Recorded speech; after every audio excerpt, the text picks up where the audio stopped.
Dear friends, today is sometimes characterised as Good Shepherd Sunday. Jesus, of course, is the Good Shepherd par excellence, the one who was willing to die for his sheep. And die he did for each one of us. He gave up his life of his own free will.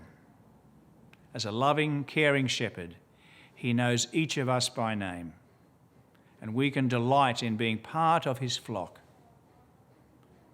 Today we traditionally pray and give thanks for the many other shepherds that Jesus has inspired.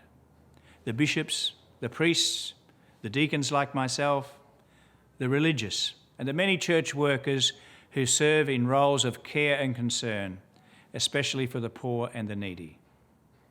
And we pray that others will be inspired to a vocation to care for the people of God, not just those that are in our sheepyard, but those near and far who are loved by God but do not yet benefit from the caring embrace of others. Today we're also mindful that Anzac Day is to be celebrated in the coming week. And we can be thankful that a whole range of military people, like Jesus, have been prepared to lay down their lives for humanity.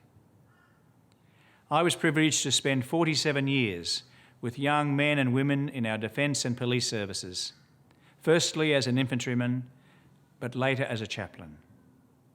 The official radio call sign for the chaplain is Shepherd.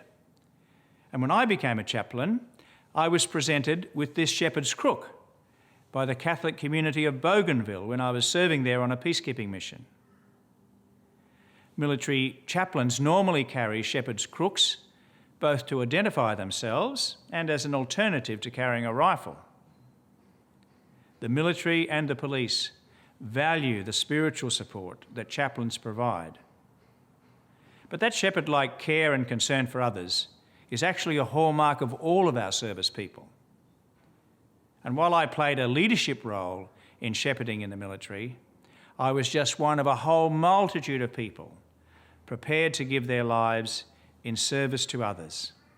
And not just their mates, but the many people of the many war-torn countries that we have been helping. Much of my role involved training Christian leaders amongst our troops to be able to care for others. And a lot of care was needed. The military is an extraordinary and challenging and demanding life. All of our military and police people are deeply affected by the conflicts they witness. Some of our troops make the supreme sacrifice, and most are wounded in body, in mind, and in soul, and they see their relationships struggle.